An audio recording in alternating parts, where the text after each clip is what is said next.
Simbora então começar mais um livro, gente. Também um livro pequenininho da Bíblia, Efésios, que nós vamos começar hoje e terminar amanhã. São só duas partes, gente, desse livro. Também são 6 capítulos, como o livro anterior, Gálatas, que a gente acabou de ler.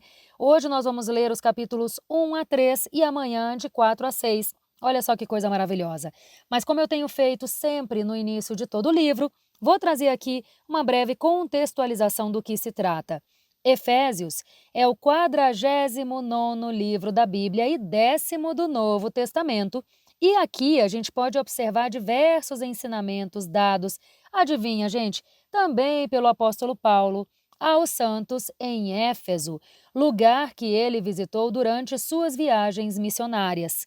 E esse livro foi escrito durante a primeira prisão de Paulo em Roma. Ao longo dos 6 capítulos, acompanhamos as instruções dadas por Paulo sobre como os cristãos devem seguir a doutrina do Senhor, tudo o que é necessário para a correta prática da vida cristã e também as bênçãos celestiais que temos em Cristo Jesus.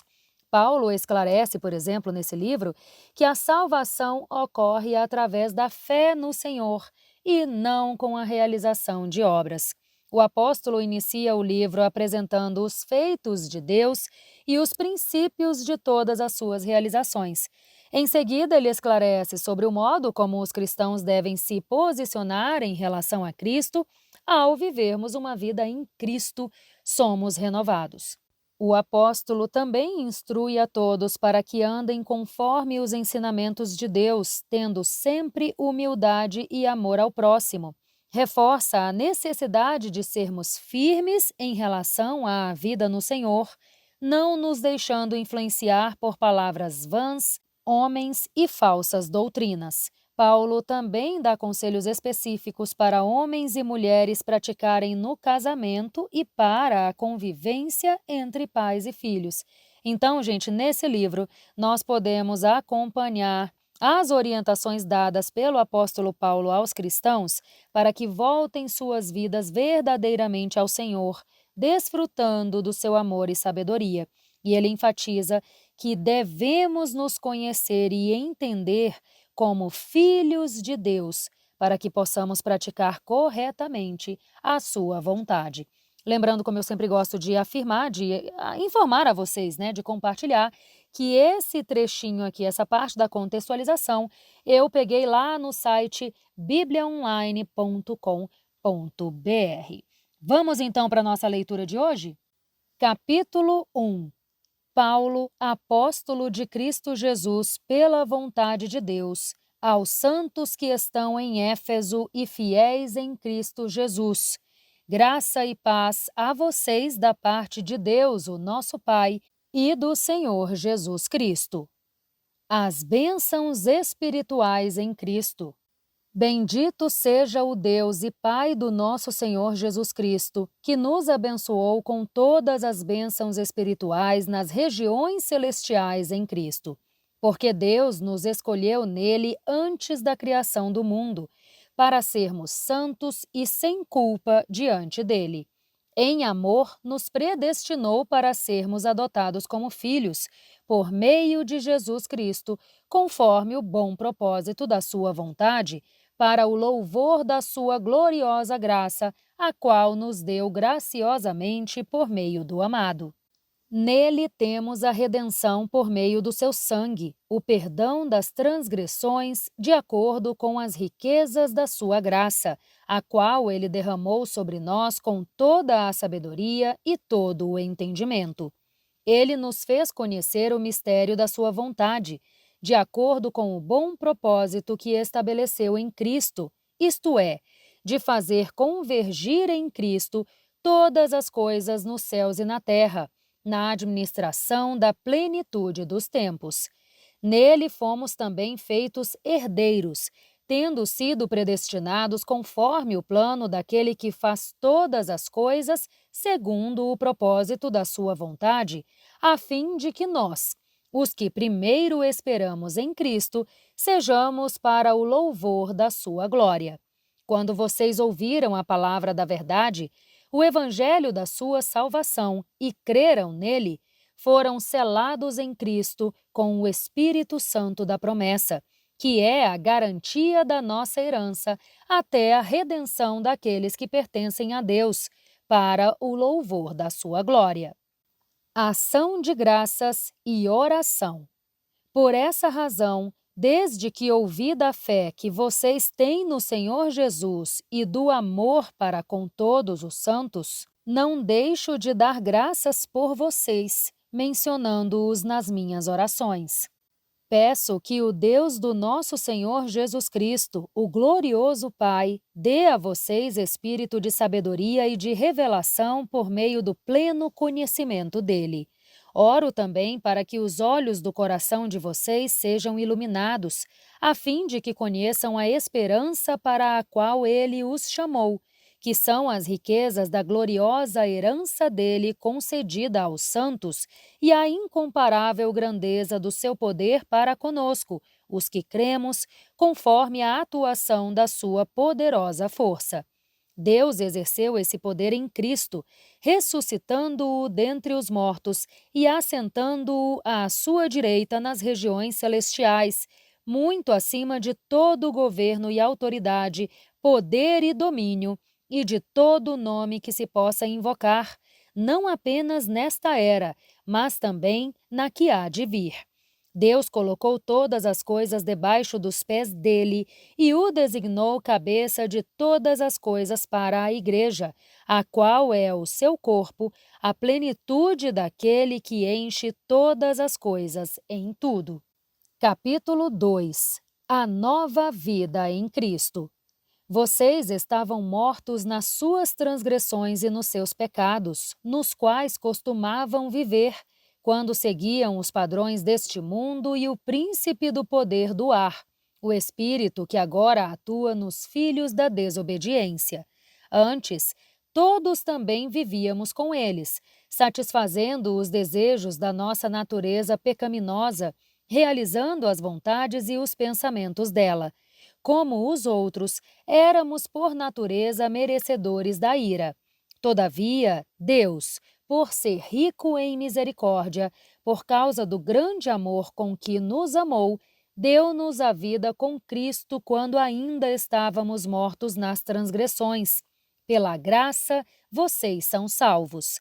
Deus nos ressuscitou com Cristo e com ele nos assentou nas regiões celestiais em Cristo Jesus, para mostrar, nas eras por vir, a incomparável riqueza da sua graça, demonstrada na sua bondade para conosco em Cristo Jesus.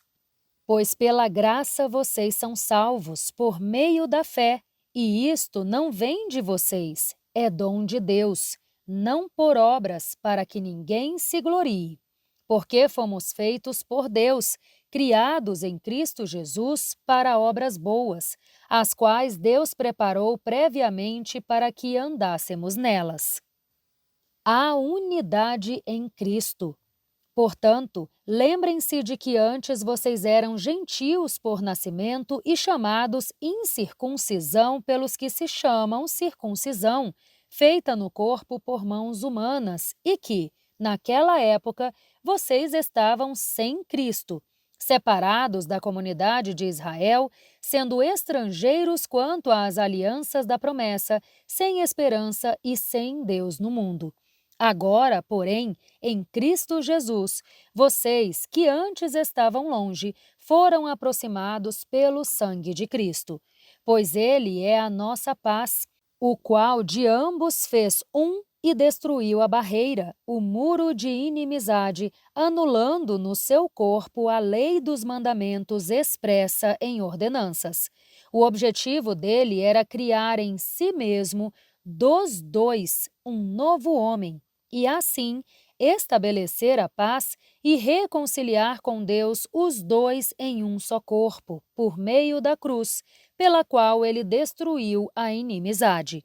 Ele veio e anunciou paz a vocês que estavam longe e paz aos que estavam perto, pois por meio dele ambos temos acesso ao Pai por um mesmo Espírito. Portanto, vocês já não são estrangeiros nem forasteiros, mas concidadãos dos santos e membros da família de Deus, edificados sobre o fundamento dos apóstolos e dos profetas, tendo Jesus Cristo como pedra angular, no qual todo o edifício é ajustado e cresce para tornar-se um templo santo no Senhor. Nele vocês também estão sendo edificados juntos, para se tornarem morada de Deus por seu Espírito. Capítulo 3. O plano maravilhoso de Deus para os gentios.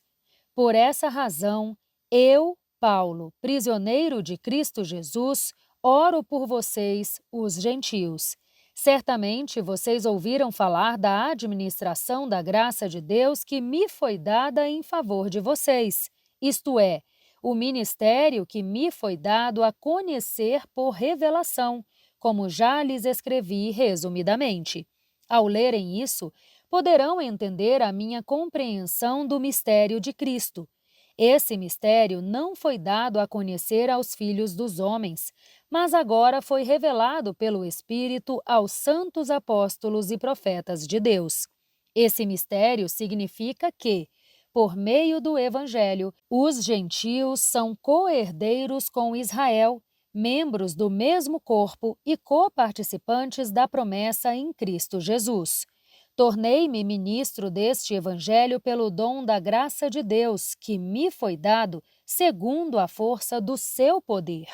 Embora eu seja o menor dos menores de todos os santos, foi-me dada esta graça de anunciar aos gentios as insondáveis riquezas de Cristo e esclarecer a todos a administração deste mistério que, durante épocas, foi mantido oculto em Deus, que criou todas as coisas.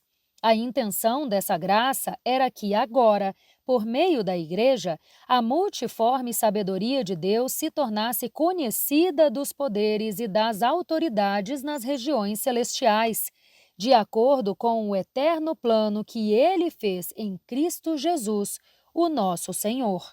Nele, por intermédio da fé, temos ousadia e acesso a Deus com toda a confiança. Portanto, peço a vocês que não desanimem por causa das minhas tribulações em seu favor, pois elas são glória para vocês. A oração de Paulo pelos Efésios. Por essa razão, ajoelho-me diante do Pai, de quem toda a família, nos céus e na terra, recebe o nome. Oro para que, segundo as riquezas da sua glória, Ele os fortaleça poderosamente no íntimo por meio do seu Espírito. Isso para que Cristo habite pela fé no coração de vocês, de modo que estejam arraigados e alicerçados no amor. Assim, vocês perceberão, com todos os santos, qual é a largura, o comprimento, a altura e a profundidade do amor de Cristo, e conhecerão esse amor que excede todo o entendimento, para que sejam cheios da plenitude de Deus. Àquele que é capaz de fazer infinitamente mais do que tudo o que pedimos ou pensamos, segundo o seu poder que atua em nós. A Ele seja a glória na Igreja em Cristo Jesus, por todas as gerações, pelos séculos dos séculos. Amém. E assim nós terminamos esta primeira parte do livro de Efésios. Eu ia falar do livro de Éfesos, gente, mas do livro de Efésios. Amanhã a gente volta, então, para concluir já a leitura desse livro, que é igualmente fantástico, né, gente? Quantos aprendizados! Que leitura, inclusive, gostosa de fazer essa leitura aqui no livro de Efésios, como foi em Gálatas também, como foi em Coríntios, enfim, espero que você esteja gostando e apreciando e aproveitando tanto quanto eu mesma estou fazendo também. Lembrando que se você não for inscrita no canal ainda, já aproveita e se inscreve, ativa a notificação para ser avisada sempre que tivermos um novo vídeo ou áudio publicado por aqui e compartilha esse áudio também, assim você nos ajuda a chegar cada vez mais longe, a espalhar essa mensagem tão importante e necessária da Palavra de Deus a cada vez mais pessoas. Pode ter certeza que tem muita gente precisando deste alívio, precisando desta paz que excede todo o entendimento e que somente o nosso Senhor Jesus Cristo consegue nos dar. Um grande beijo, te espero aqui amanhã então. Até lá! Tchau, tchau!